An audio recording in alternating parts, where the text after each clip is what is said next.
We have some great presenters from Huntsman Cancer Institute. Celeste Miller is a clinical dietitian with 9 years of experience, has a certificate in weight management, and is a board-certified specialist in oncology from the Academy of Nutrition and Dietetics. Darren Walker is the Power Program Coordinator and Certified Cancer Expert Specialist. He has worked in oncology for almost 10 years with experience in both clinic and research and direct patient care. He enjoys working with individuals to change their health habits and while undergoing significant health challenges, as we all know cancer to be. And Rebecca Wilson, Zing, is an associate professor of the Division of Physical Medicine and Rehabilitation, whose interests include osteopathic, manipulative medicine, preventive medicine and wellness, integrative health, cancer rehabilitation, and neuromuscular medicine. She is passionate about supporting the unique healing process of every individual through hands-on osteopathic treatment, exercise, dietary intervention, movement practice, and creative intervention. Dr. Zing's clinical practice is at the Huntsman Cancer Institute's Wellness and Integrative Health Center, where she focuses on diet, exercise, interventions through the POWER, which is personal optimism with exercise recovery program, and osteopathic my tongue is twisted, manipulative medicine to address musculoskeletal issues. Okay, I spit that out. I kind of did about. Anyway, we are pleased to have them with us today, and I'm going to turn the time over to them. Go ahead, thank you.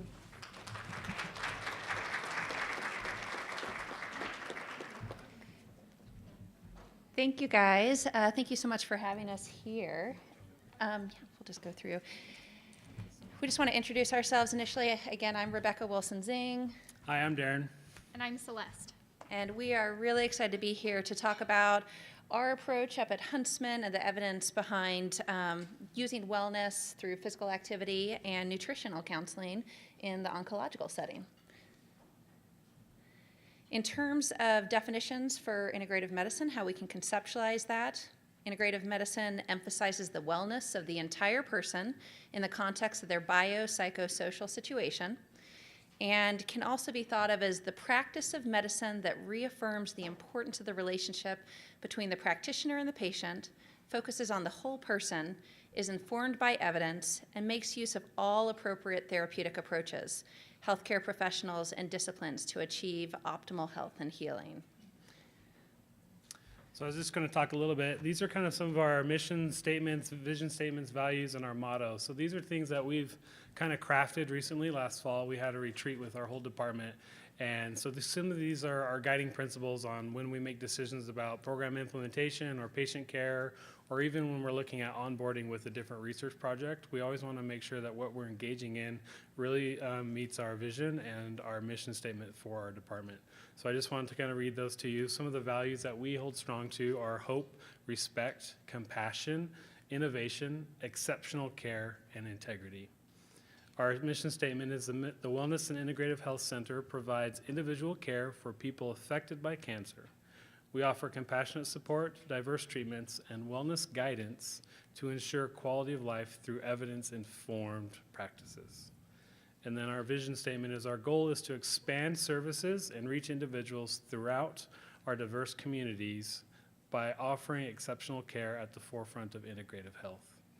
And then our motto, which is what we try to empower our patients to believe, is imagine wellness and discover you.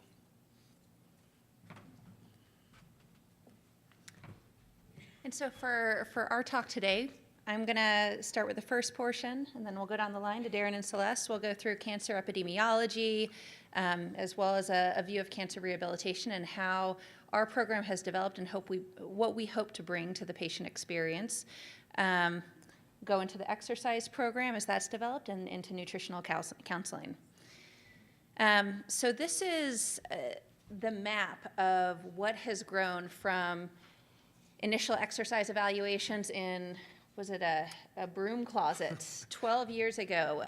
My mentor came up to Huntsman And at that point in time, there was so much that we didn't know, but that was evolving about the benefits of exercise in the cancer population. And she started to initiate evaluations and came together with a couple other amazing key players, including Shelley White, who is our current manager up at the Wellness and Integrative Health Clinic. Through the vision of so many incredible people involved in our program, including Shelley and Pam really leading the way, things have grown to be the program you see before you. The concept behind it is, I think we're really trying to shift the patient experience from coming into the hospital feeling like your whole experience is focused on disease and putting the spotlight on disease, to how do we empower patients again with the tools to reclaim their health. And that may be a really complex process. There's a lot of evidence behind exercise and dietary intervention with that. But I definitely had one patient who said that coming and really going through her process of healing with art was something that helped her feel like she got back to herself and her identity. So what I'd invite you to first think about is that it could start as simple as one person who wants to get patient by patient starting to exercise again, and know that it could grow into, with significant administrative support, a program with over 30 services. We have free exercise classes, over 30 exercise classes throughout the week that are available for both staff and patients, as well as family. We offer now acupuncture and massage to both patients as well as caregivers. So we're really trying to kind of stretch the edges in terms of how you can think about patient care. Our comments today will be focused mostly on the fitness, physical activity, and the nutrition, but I think Dr. Zane presents a good point as far as we just didn't have the time today to talk about some of these other services, but they are relevant and very important to the general kind of concept of total wellness or integrative services. So music therapy, writing therapy, massage, acupuncture, all of those things can add a level of assistance in meeting a patient's physical and psychological needs. So even though we don't have the time today, it is relevant to even search out, or if you're passionate at offering those things to the people you come in contact with, to figure out a way to do that. So. Excellent. So I am going to kick things off. In terms of my background, I am trained as a doctor of osteopathic medicine. While I was going through med school, I also did an additional year training in osteopathic manipulation. So after 5 years of that, I came out here and did a 4-year residency in physical medicine and rehab. So my focus up at Huntsman is really on cancer rehabilitation, where I bring together that focus, especially on exercise and diet and functional recovery, with a hands-on treatment approach to address restrictions in the tissues. One of the founder of osteopathy back in the late 1800s, one of my favorite lines by him was that anyone can find disease. The object of the physician is to find the health. And so that's what I think we really try to advocate for through both hands-on approach as well as with the tools that we give to patients. In terms of conceptualizing cancer, it is defined as abnormal cell division that can affect any tissue type in any area of the body. And the reason that I think it's really important to think about this definition is because it manifests in so many different ways, affects so many different organs and systems of the body, and can have a lot of different side effects. And that's what we'll dive into in terms of the relevance of our tools at the Wellness Center. As of 2012, there were 14 million cancer cases in the world, and that's anticipated by 2035 to be 24 million. So there's ongoing increase in terms of cancer cases, cancer burden in the world, and that continues to grow with other non-communicable diseases like heart disease and diabetes, many of which have preventable causes and correlate with what we're now seeing in America in terms of the obesity epidemic, that now we're up to a 35% rate for obesity, over 70% for overweight. So I think that these are really important numbers to think about because of how that affects the population around us. Cancer is only second to heart disease as the leading cause of mortality in the United States. It contributes to 185 out of 100,000 deaths in the United States per year. And the thing I really want you to hone in on is that only 5 to 15% of cancers, based on different evaluations, are actually hereditary. Do they actually have a genetic component? I think that's so key to think about because, I think it really should push forward the medicine of empowering, impacting exercise and diet and the things that can have remarkable change in decreasing cancer incidence and recurrence and overall mortality. The most common cancer worldwide is lung cancer, and following that, breast, colorectal, prostate, and stomach.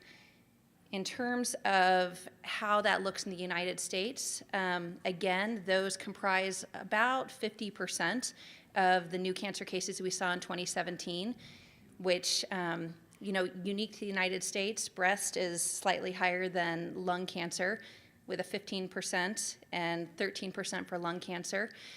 What you do end up seeing, though, is the difference in terms of mortality associated, where lung cancer comprises about a quarter of the deaths associated with cancer.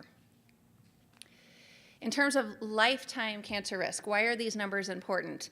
1 in 3, even approaching 1 in 2 males have the risk of developing cancer. That's 40% of males, and 22% of males have the risk of dying from cancer, 1 in 5.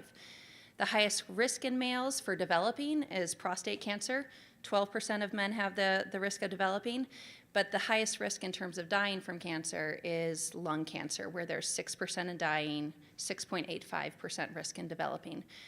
And the reason this is important is because it affects the prevalence that we see now of cancer in America. Closely behind that are colon and bladder cancer, where colon cancer, 4.5% risk of developing, 2% risk of dying, and bladder cancer, 3.8% risk of developing. For females, same thing, about 1 in 3 of females have the risk of developing cancer. That's 37%. So these are very real numbers to bring home. And the risk of dying from cancer, again, about 1 in 5, 18.8%. For the highest risk in females, breast is by far the highest. 12.4% of us have the risk of developing breast cancer, and 2.6% have the risk of dying. But again, if you look at these numbers, when we're looking at the risk of dying, lung and bronchus cancer is the highest in terms of impact. Cancer prevalence in the United States, the number of people living who have ever been diagnosed with cancer. This is where we come back to the way that those numbers get skewed because of survival, risk of dying versus risk of developing. Prostate is by far the highest for males. It comprises 43% of the male cancers that currently exist, so about 3 million out of 7 million. And for females, 41% of female cancers are breast cancer. That's about 3.1 million as of 2014 out of 7.6 million. With this, what we've seen with evolving technology and treatment is increasing survivorship. So a lot of the relationships that we develop become lifelong relationships. 64% of, as of right now, 64% of cancer survivors were diagnosed more than 5 years ago. 15% were 20 or more years ago, and 46% of cancer survivors are 70 years or older. So when we think about cancer rehab, it's very broad scope. It involves many different diseases. It involves people that are dealing with their disease at all different stages. And cancer rehabilitation must address all of those different systems and symptoms. This is just a slide to outline some of the basic things we think about. I'm going to dive into a few of these that are most pertinent.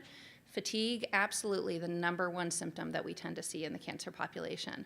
But other very common symptoms and outcomes are things like neuropathy, generalized or focal weakness, lymphedema following things like mastectomy, other things from swallowing difficulty, nutritional deficiencies, to depression and anxiety. So again, cancer-related fatigue, though, is by and large the most common symptom that we see experienced in the cancer population. Incidence ranges almost up to 100% when you look at patients undergoing cancer treatment, and range 19 to 82% in patients post-treatment, and that can be up to 3 years after treatment. This is really important in terms of educating your patients, because sometimes they think, I finished treatment or I'm a few months out of treatment. Why do I feel like I'm still not even close to back to myself? Why am I still so fatigued?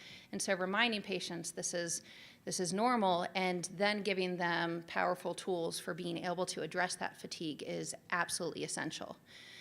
The fatigue can present in many different ways. So with chemo, often we have peak fatigue a few days after treatment and then lower fatigue until the next cycle of chemo. With radiation, you can often have increasing fatigue over the course of therapy that's targeting the largest region of treatment. And with surgery-associated fatigue, naturally, often that fatigue peaks after the surgery as the body continues to recover.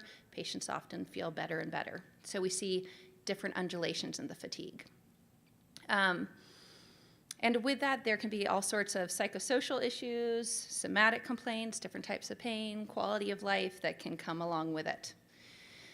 The reason that we hit exercise so hard is it is the only intervention out there with level 1 evidence that it actually addresses cancer-related fatigue.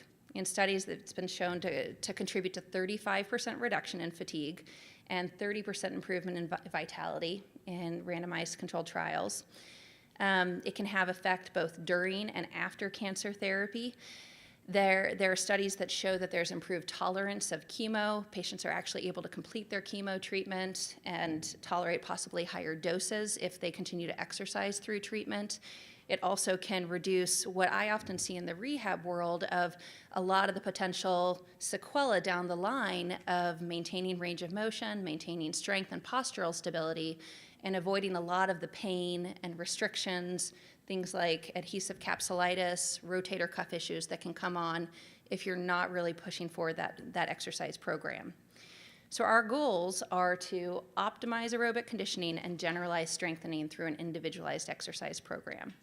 I will get into that, but first, I want to really stress the importance of that word individualize, because what we're looking at in every patient is reviewing their type of cancer, trying to keep them safe with their exercise program, with mindfulness towards potential bony metastasis or bony lesions that could increase risk of fracture. We're thinking about different surgeries, as I mentioned, like a mastectomy or radiation that could contribute to restrictions in the shoulder and downhill issues. And so really trying to target those specific issues along with a generalized strengthening program and aerobic conditioning program is absolutely essential. Some considerations when you're talking to patients about exercise, you want to hone in on what does the patient like, starting with what they enjoy so that it's motivating them to want to become empowered in their path instead of feeling like it's yet another thing that's imposed on them. Can start with light to moderate walking program and then slowly advance that. Talk to patients about their implementation strategy. Begin with lighter activity for shorter periods of time and then gradually build the intensity. And I think that's the difference between working with an exercise specialist where, if I as a provider just say, hey, our recommendation is to go out and get 30 minutes of aerobic activity in a day and send them on their way, it's not going to be a reasonable starting point for a lot of patients, and they're going to immediately be set up to fail. Other thoughts are integrating motivational interviewing with overcoming barriers to change. Other things I want you to think about, as I mentioned, pain is very common in the cancer population, up to 28% in patients with newly diagnosed cancer, up to 70% when the patient's undergoing treatment, and up to 80% with advanced cancers. So pain management is critical to successful rehab. And as I was talking about, in addition to thinking about things like physical therapy, other skilled therapies, medications, it's important to also think about a generalized exercise program to prevent pain and modalities as well that can help to target the lesions in the tissues that contribute to pain. This highlights some different potential causes of pain that we see really commonly. Chemo-related neuropathy, very common, radiation-related myofascial restrictions, just generalized joint ache pains and muscle pains with hormonal treatments. And the thing that I love about what we do up at Huntsman is, in addition to trying to target the symptoms with certain medications, We also offer modalities, like I mentioned, massage, acupuncture, osteopathic manipulation to see if we can address those restrictions in the tissues.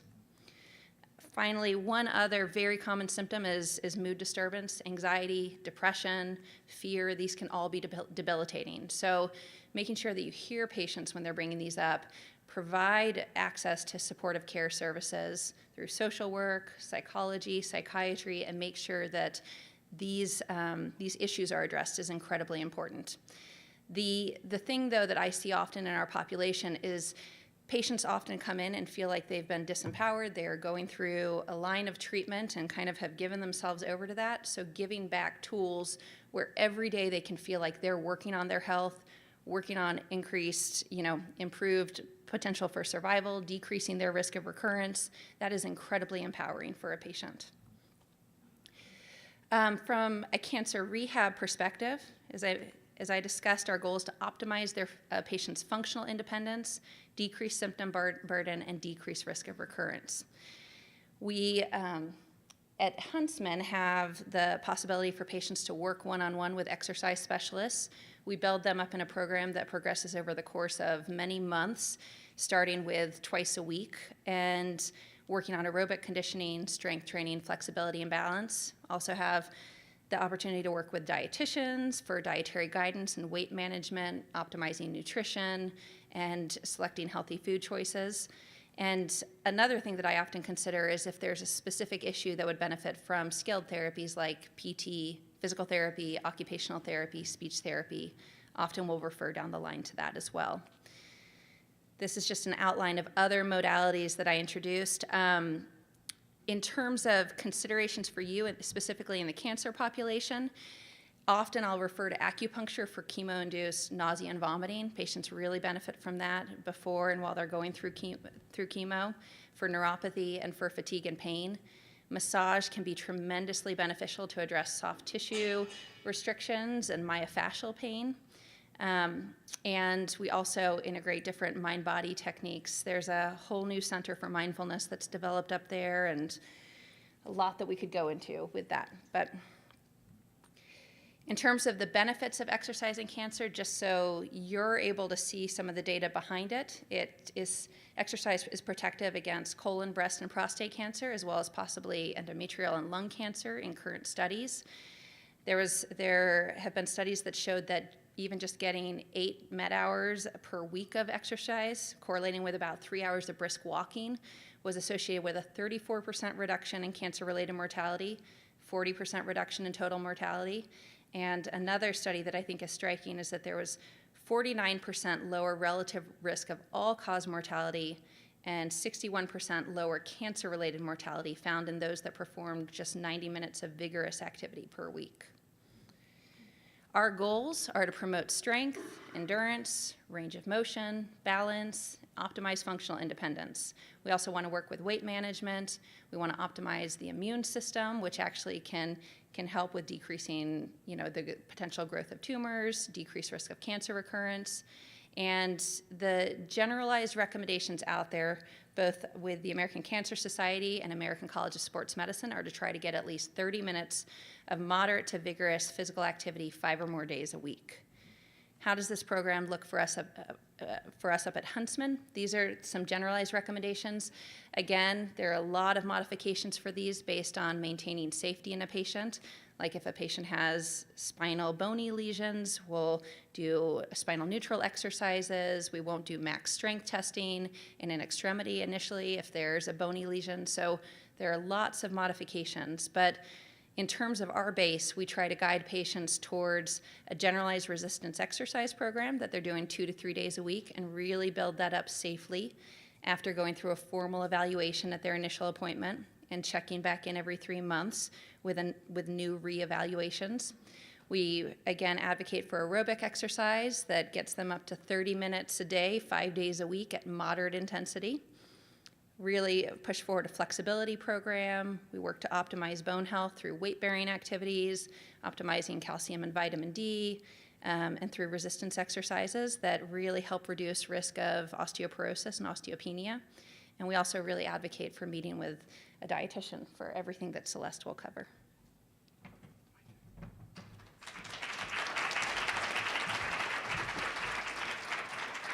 Thanks, Dr. Z. Okay, I'm Darren Walker. I'm an exercise physiologist. I also run the POWER program up at Huntsman Cancer Institute. POWER program is just our fun acronym for basically our exercise program.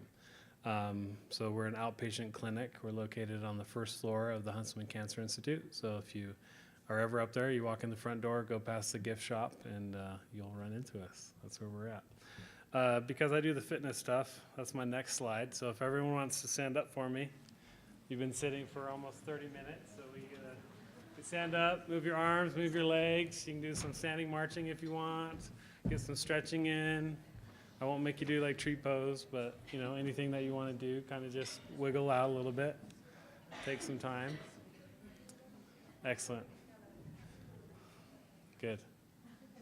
Feels good, right? Just a little 30 seconds, minute. Yeah, it's important. Okay. As soon as you feel like you've kind of relaxed and moved enough, go ahead and slowly sit back down.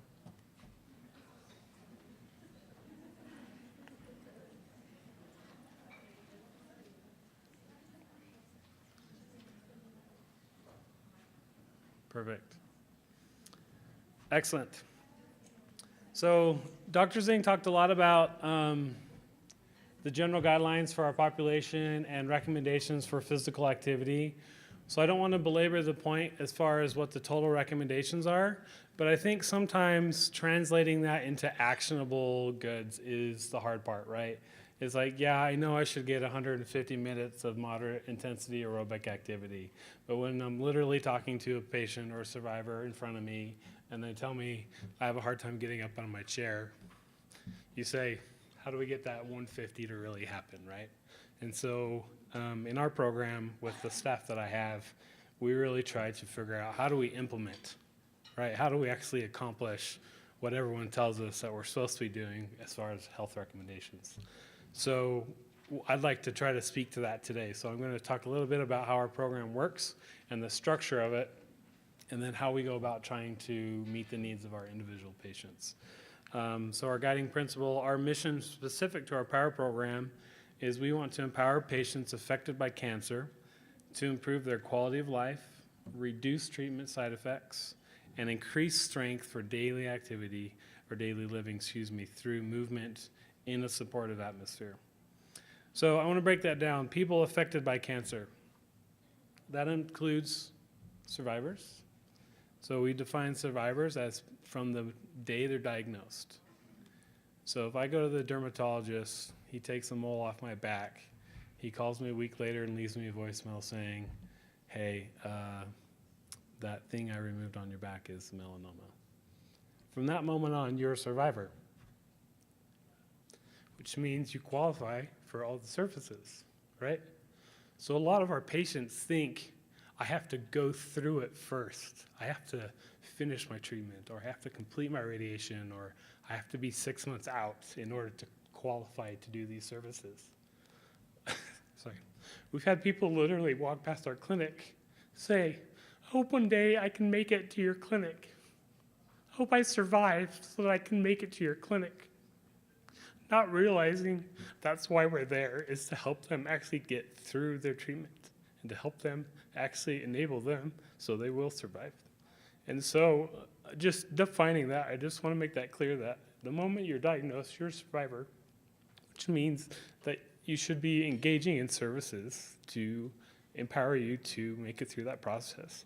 So we talk about like a cancer continuum. So the moment you're diagnosed, you're on that continuum, and it will continue to the point where you could be, like Dr. Zing said, we have patients who are being diagnosed earlier in their life and who are surviving even longer. And so that window of time where it used to be maybe you survived 2 to 5 years, now you're surviving 25, you're surviving 35 years. And so how do we help those patients continue in that spectrum of time, creating healthy habits, creating physical activity, structure, not only just to survive that short period of time where they're actively being treated, but to actually change their lifestyle to the point where they're doing this for 20 years, 30 years, because it will help them. And so it can be a challenge in that regard. So anyways, the other thing too is I like to tell people that cancer is like a great confounder, right? So I think that you're all familiar with patients or people that you work with. They might have diabetes, they might have orthopedic issues, they might have psychosocial concerns, they might have financial concerns with participating or paying for services. Those issues don't resolve with a cancer diagnosis. Oftentimes it's a compounder. It kind of exacerbates or makes those problems worse. And so we have to address those issues one by one. And sometimes we can all see that there's an issue that needs to be addressed in a patient, and we might say, you know, this physical issue that they're dealing with is priority number 1, and we see issue number 2, and it's just not the time to address it. And so sometimes we have to push or wait to address those issues, but over time, all of those obstacles and barriers do have to be addressed and resolved. They need to be talked about with the patient openly and honestly and come up to a solution. And so for us, for me specifically, in the POWER program, we focus a lot on physical activity. And so we have, luckily on site, for us, we have resources that we can refer to. So patients who are struggling with body image, or patients who are struggling with nutrition, patients who are struggling with psychosocial concerns, we have the resources on site to be able to refer and get those individuals connected. And so if you're dealing with similar situations, but maybe you don't have them on site, I would recommend cultivating those relationships with other services that are offered so that you don't just kind of listen passively to the comment or what they're telling you, but don't feel like you can ever really address it. You do want to get them plugged in and get that concern resolved, because as much as you try to encourage them and get those changes to occur in their life, until those barriers are resolved, it won't ever occur. So set yourself up to have a structure in place. I'm not a great dietitian. I'm really not. I love chocolate and I love carbs. I love eating late at night and I love ice cream, and I could go on and on and on and on, but I won't. But Celeste is great because she understands me and she doesn't judge me when I eat chocolate. But she might say, you know, you don't really need to eat the whole bag of chips, Darren, maybe just 2 handfuls, you know? And so she's great at her role. I'm great at my role. I can't pretend to do her role.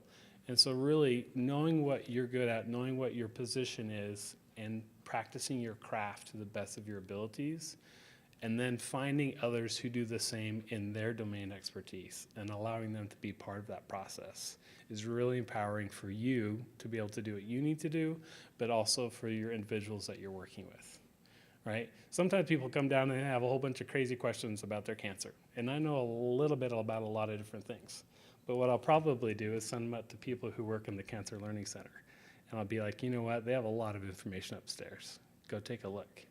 Because I know enough to get through exercise sessions, and I've been exposed to thousands of patients, but they have resources and materials and content that I don't have. So I'm going to send them to the place where they can get that. So that's kind of how we like to operate in our program. A little more details. So Dr. Pamela Hanson, she's our medical director of our POWER program. She's our founding medical director. She started our program about 13 years ago. She was working at the University of Utah Orthopedic Center, and she kept seeing all of these patients come into her clinic who had musculoskeletal issues related to their cancer treatment. And she kept wondering why they keep being sent to her. Shouldn't they be seen at Huntsman? So sure enough, she started digging around and asked who she should be sending these patients to, and guess what? They didn't have a place to send patients to. That's why they were being sent to her. So she decided that that needed to change. So in conjunction with our senior leadership, they established the Wellness Center and started to do POWER assessments. And so we'll talk a little bit about what that means, but that and our rowing program were the 2 things that we started very early on in our program. And then dietitians and acupuncture came on very shortly after that. Talking a little bit about what we do assessments, we do exercise prescriptions, which involve supervised one-on-one training sessions with one of our exercise specialists. We offer group classes. I'll talk a little bit more about that. We have community-based activities. If you're looking for something to do on the 21st of August, we're doing the Salt Lake City 5K. We have a team you can register with, but you know, like that's what we do. We try to engage out in the communities, and we do fun activities. And you know, I think Utah has the highest, if not the second highest, activity rate behind Colorado. And so you can imagine a lot of the patients who come in our front door are hikers and bikers and swimmers and rock climbers and skiers, and they want to be able to do those things again, and they feel like that's been ripped away from them with their cancer diagnosis. And so for us, we do want to empower them to get back to the activities that they like. If it's walking on a treadmill at 6% incline at 3.0, sure, if that's for you, that's great, but I'm pretty sure most people would rather be doing something else. And so we really try to transition patients back into the communities and engaging in the activities that are their lifelong pursuits, and they are the things that they want to be doing. And so that's part of the reason we offer those community-based programs. And then I'll talk a little bit about some of the classes that we offer. The definition of those affected by cancer, in our world, that includes caregivers, so immediate siblings, spouses, loved ones, significant others, parents, children, grandparents. So whoever might be caring for the person, either at home or bringing them to appointments, whatever it might be. It could be a close neighbor who's been able to help with transportation. Some of our services are available for all caregivers, and we'll talk a little bit about that. And then something that is unique, I think, to our demographics with where our facility is located, we started offering telemedicine visits. And so you can imagine with the Huntsman Cancer Institute serving all of Utah and the 7 surrounding states, and then nationally we get referrals as well, it's hard, right? If you've got grade 2 diarrhea and you live in Pocatello, are you going to want to hop in a car and drive down for an exercise session? Probably not, right? Like, not realistic. Or if you live in Midway and you got 14 inches of new snow and you're supposed to be at the Huntsman at 8 a.m., Parley's closed, you're probably not going to be driving into the facility, right? And so we use telemedicine or our electronic platform as a means to reach our patients when either the physical distance or their health won't allow them to come into our facility. And so that's something that we've been really excited to offer our patients. We've been doing it for over a year now, and it's been working tremendously for us. So. Dr. Zing, as you know, is a DO, and she practices osteopathic manipulation. I just want to give a little bit of a scenario on why having that resource is so critical for us. So just today, before I came down here, we had a patient this afternoon that we assessed. She started our program 4 months ago prior to her mastectomy. And so she's been trying to exercise through that with some upper body limitations and restrictions. Part of her surgery involved moving her latissimus, so part of her lat muscle in the back here, and rotating it around to the front to replace the muscles that were removed. And so she had been recently complaining about some neurological pain and some muscular pain and some shoulder range of motion and tightness, right? So for that patient, we can exercise and we can strengthen, but there's some other things that we're not going to be able to touch. And gabapentin, which is like a nerve blocker, wasn't really helping. The surgical team gave them a muscular relaxer, and that kind of sort of helped, but not really. And so you can tell through radiation and surgery, there's some skin tightness, there's some tissue issues, there's some changes to the musculature. And so that for us is a clear example of referring to someone like Dr. Z, who has the skills and the trainings to actually manipulate that joint, to open it up and to work the tissues to loosen it in a way that traditional, just normal generic stretches or exercising won't touch. And so we're very grateful to be able to have her on site and to help us with that, especially with skeletal alignments, bony lesions, maybe that knee that ran into the tree when you were skiing at Alta in 1987 is starting to act up on you because you haven't exercised since then. But now that you've survived your treatment, you decided, hey, I'm going to take hold of my life and start exercising more, and you never really addressed the knee pain. She'll do that too. And so having that in place has been so tremendous for us, really. Yeah, I can't speak to it. So this is kind of how our program works. The first visit with us is an assessment. You meet with a physician and we review kind of your general intake for physical activity, right? Like symptoms, side effects, what's your weight, blood pressure, a lot of baseline vitals, things like that. We want to know if you're actively being treated, if you are currently being treated, what did you get treated on, what medications are you on, did you replace your hip, that kind of stuff. And then we take them into the gym and we do some testing. And it never fails to surprise me what our patient population is able to do. A lot of students and interns that come up and train with us expect kind of your typical cancer survivor scenario, right? Like bald head, maybe 50 to 75, looking healthy to lean, maybe looking somewhat frail. I have patients who can run on a treadmill for 18, 19 minutes at a 13% incline. I have patients who can do planks for 4 minutes. I have patients who can leg press 250 pounds 30 times, and so I think the more that I work in my position, the more I have to really expand my concept of what a survivor is and what they can do, so that when I'm assisting them, I'm not placing barriers or limitations on what they're able to do, right? And so if it's like, do you want to try more? Or if the patient says, I want to try something else, unless there's a clear medical reason, oftentimes I've learned to just let's try it, because you really never know what they're able to do. And that might be their one spark. I had a woman who came in and she said, I've never been able to do a pull-up. Will you help me do a pull-up? I'm sitting there thinking, I think I can do maybe two, right? Because I eat the chocolate and the chips, right?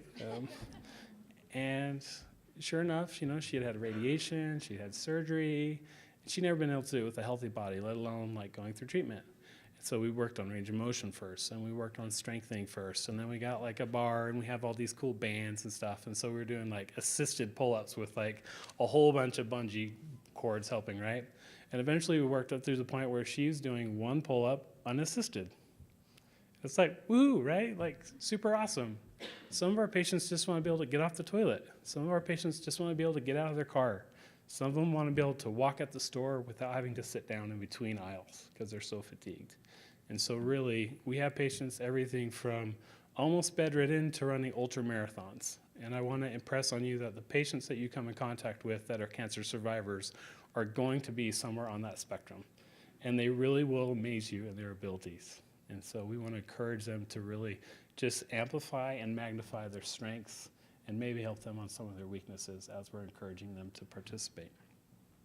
Here's a list of some of the things that our physical activity research-wise has been shown to be impacted. So you can imagine a lot of the things that we see in cancer survivors. Dr. Zing talked adequately about fatigue, with up to 91% of our patients suffering from fatigue. That's a big, big group of people. And in our setting, medications don't really touch that.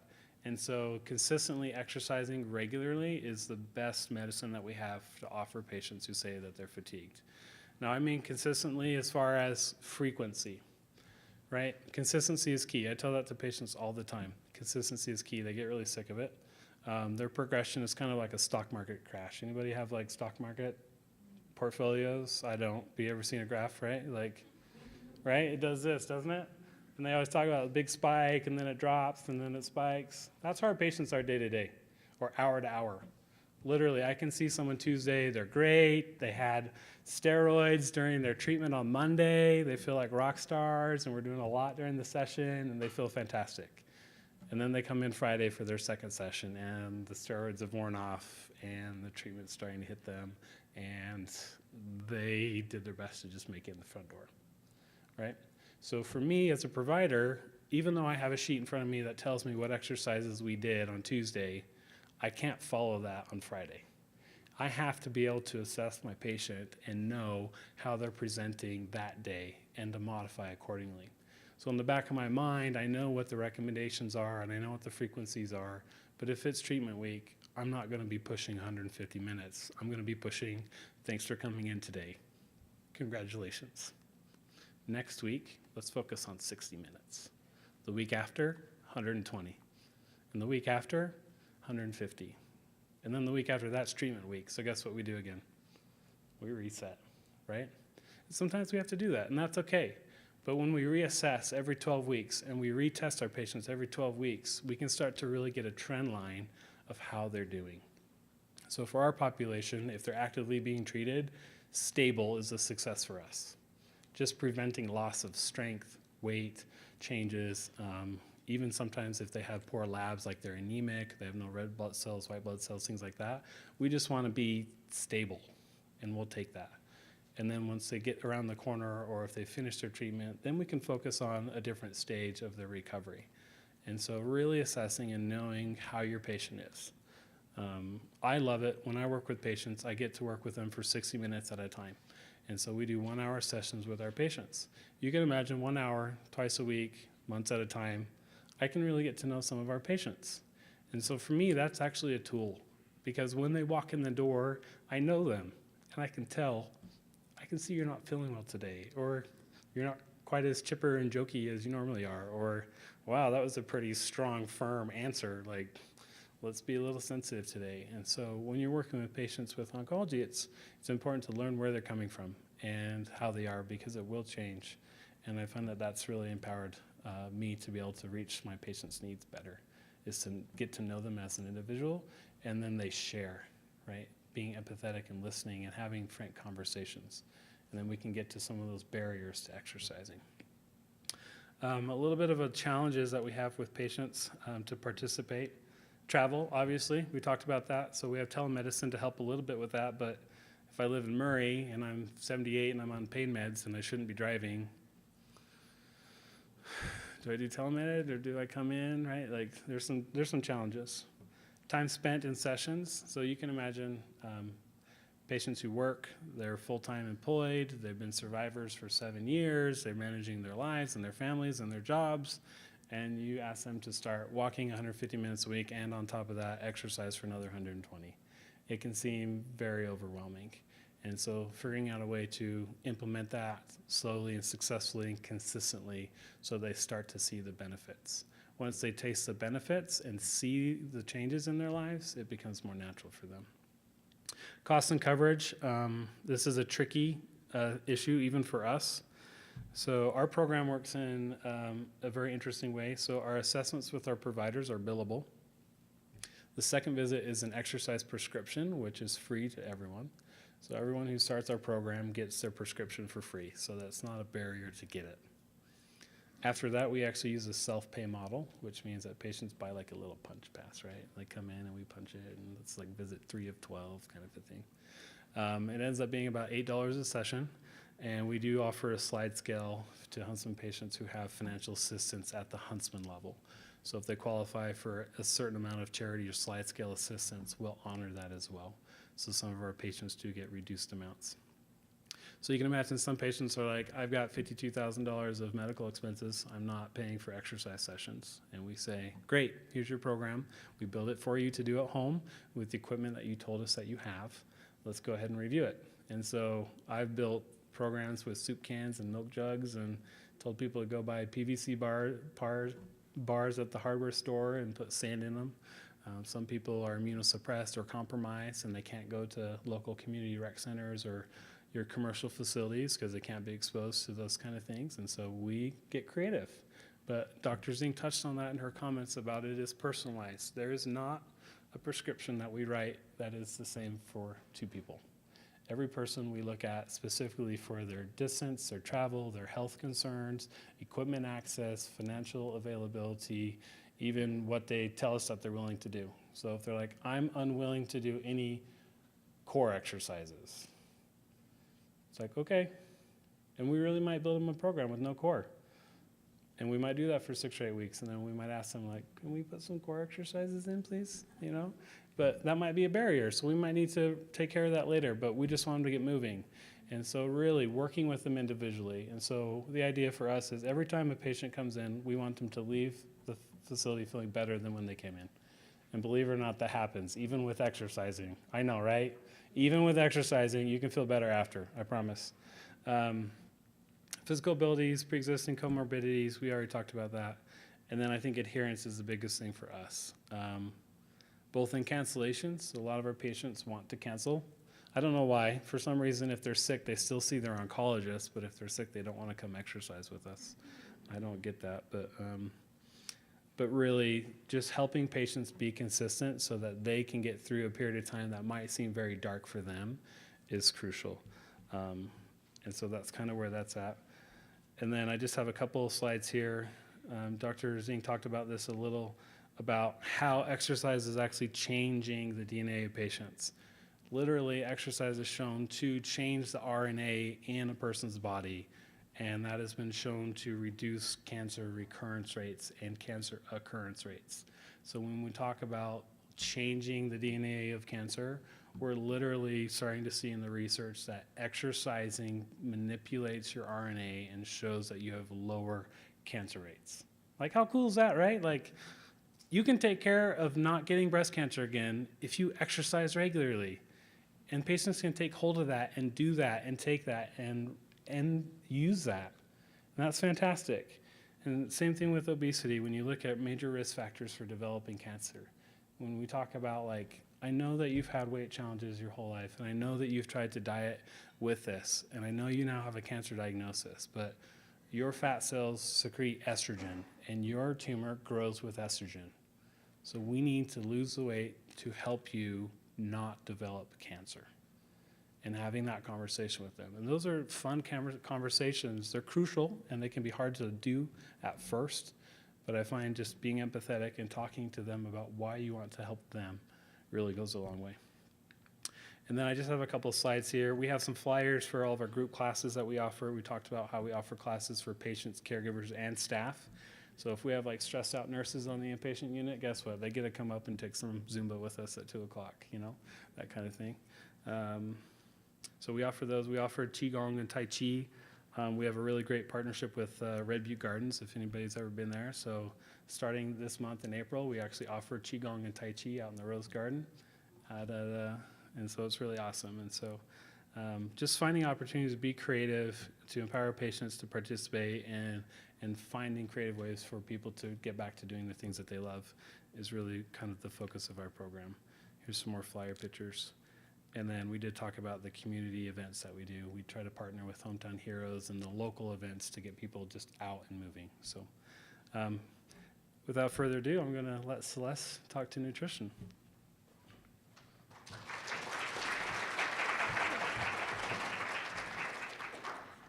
As you can see by my name, I have a hippie dad.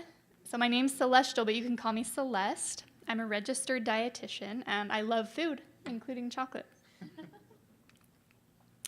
So I am one of 3 dietitians that work in outpatient. We are open Monday through Friday, and we help people every day, all day, those days. We are a free service. We attempted to bill about 2 years ago, and we realized that we were having a significant loss to follow-up. So we started maybe 10, 11 years ago, and we were free, and then about 2 years ago we said, okay, let's try billing and kind of see what happens. And we really learned that nutrition really isn't covered by very many insurance companies, aside from diabetes and renal disease. So we had such a huge loss to follow up, we stopped billing. And so our individual consults are free for all Huntsman cancer patients. We really, as was mentioned before, we use a lot of motivational interviewing, and we use a lot of individualized guidance for people, because everybody's different. We help people with nutrition during and after cancer treatment. When you're diagnosed with cancer, you have some kind of big issues, and one of those issues is you start to think, okay, what can I do for myself to get through this treatment without delays, without being hospitalized if I can help it, and while maintaining my strength and my health. Also, how can I get through this, even if I do have some strength reduction and some side effects, how can I get stronger? And that's something we can help people with. Another thing we can help people with is after treatment. You think to yourself, okay, I've gone through this huge trial, I got diagnosed with cancer, I went through this really hard treatment. Now what can I do for myself to see if I can help myself prevent recurrence? And we can help with that as well. Well, there are some things we know about diet and prevention of recurrence. There's a lot of things we don't know, but there are a few things we have a lot of solid evidence on. And one of them, as was mentioned, is physical activity. Another thing that can help a lot with prevention of recurrence is the food you eat. And we know that eating plant-based foods is really important. Well, all foods fit in a healthy diet, And that's kind of where individual approach comes in. We're not going to preach to people, we're not going to tell people what to eat, and we're not going to tell people they need to become a vegetarian or a vegan. But we are going to help them in kind of figuring out what they like to eat, what they're willing to try that's new, and what they can do for themselves to increase their amount of plant-based foods they eat. Because we really do know that eating a lot of whole grains, a lot of nuts and seeds, beans and peas, and fruits and vegetables really do make a difference because they have compounds in them that can help keep our healthy cells healthy and help prevent recurrence. The third thing we know that's with diet and cancer is that weight loss can help prevent recurrence. And there's a couple reasons why. One is that our fat cells, as Darren mentioned, our fat cells secrete hormones, insulin, leptin, estrogen, progesterone, things like that that are associated with cancer. And so we know that that can help with reduction of recurrence. The other thing we know is that the way our fat cells divide plays a role because, yeah, it's kind of hard to explain, but the way they divide can also contribute to cancer, especially abdominal obesity. So during treatment, back to you're diagnosed with cancer and you think, okay, what can I do for myself to get myself through this? And there are a lot of side effects of the cancer and of the treatment that make it hard to eat. Gosh, it's hard to eat. And then on top of it, your body needs more nutrition than it did before. Your metabolism's a little bit different. And so we can help with that. We help with side effect management, and we also help people find creative ways to actually get those calories and the protein that they need. I don't know if any of you in the room have heard this before of, I got diagnosed with cancer, I'm gonna be going through treatment, but the good news is I'm probably gonna lose weight. Well, my PSA today is that's hard on the body. When any of us in the room were to say, okay, I'm gonna go on a diet and lose weight, our body, we reduce our calories, our body starts to lose a little bit of muscle, and then we switch to losing fat.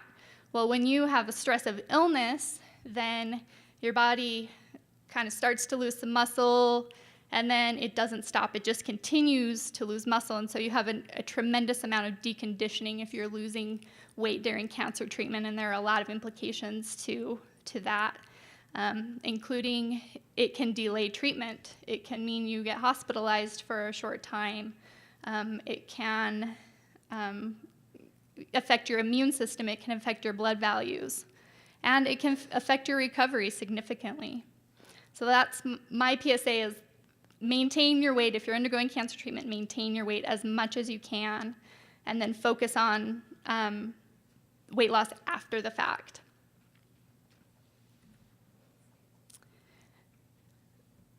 So those are the two main things we do for nutrition counseling. We help people during treatment, and then we help people afterwards on an individual basis with nutrition counseling, motivational interviewing, seeing what people need and helping provide that for them on an individual basis. We also have a few other things we do. We have a cooking class every 6 weeks. We work with Susan Massey, and she's a food stylist. She has a lot of experience, and she's written some books. And she also had cancer, and so she gets what it's like. She identifies with that, and she has a passion for helping people eat healthy. And so we partner with her, and we offer a cooking class. It's called the Good Life Kitchen. It's every 6 weeks. And if you're interested, you can go to our website.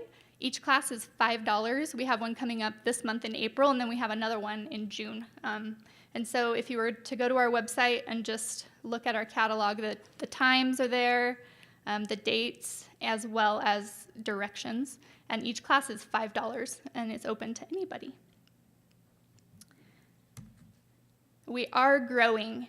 We have 2 big things that are up and coming that are really exciting, we're really excited about. As Darren mentioned, the POWER program, they do telemedicine for their patients, and now we will be also providing that, which we're super excited about. One huge reason we're able to provide this is that we don't bill. If we were to bill, then this would not be on the table for us. And so we're really excited because a lot of people commute here from far away to come get their cancer treatment. And so for us to be able to communicate with them better, people that live in Wyoming, Nevada, Idaho, that will be really exciting.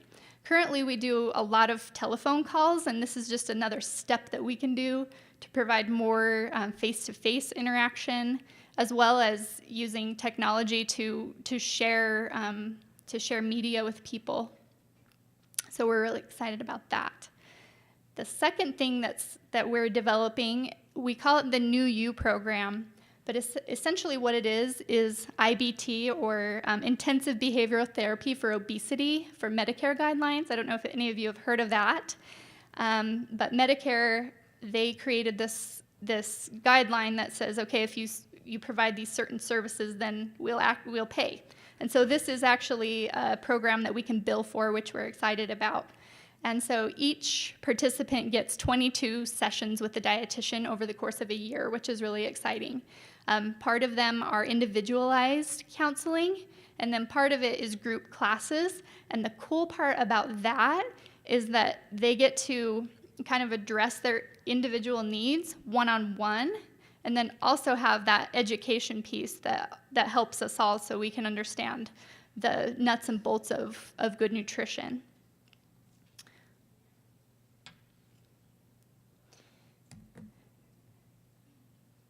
We use a lot of data from the AICR, the American Institute for Cancer Research, and so this is kind of some of their guidelines for cancer prevention.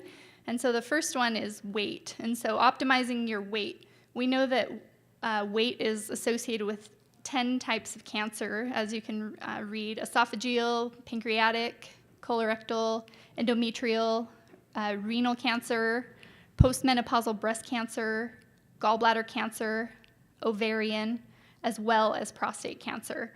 These slides also go a little bit more into why our fat cells they do promote cancer growth, and also that abdominal obesity is a big problem. The AICR has some guidelines for cancer prevention, including diet guidelines such as like eating a plant-based diet, including all foods, but really emphasizing on, again, whole grains, nuts and seeds, beans and peas, fruits, vegetables. And with fruits and vegetables, you want to get a variety in color. The phytochemicals that are good cancer fighters are found in the color of our fruits and vegetables. So it's not important just to get green, but to get reds, purples, yellows, oranges, white, all of the colors. They have several other recommendations, such as limiting sugary drinks, and also energy-dense foods, which energy-dense foods, we use calories per measure. So like, for instance, you could take an apple and you could take a Hershey bar. They weigh the same, but the apple has 52 calories and the Hershey bar has 250. So that's what they mean by that. They also recommend focusing on meats, to not eat much processed meat at all. Processed meat would be like hot dogs, salami, pepperoni, bacon, anything that's cured and salted. And then also making sure you're not eating too much red meat. Eating red meat is just fine. It's okay to have steak once in a while, but that as your intake goes up above 18 ounces, then your risk of cancer goes up as well. They also have recommendations for alcohol, salty foods, and then also supplements. And they say you shouldn't really use supplements as a crutch for preventing cancer. You should really optimize your diet. That's really where the research lies. So the last slide here is just straight from the American Institute for Cancer Research. They have several foods that fight cancer. And I highly recommend going on their website. It's really useful for quick and easy consumer information, but then also really detailed research articles. All right, well, thank you so much for your time.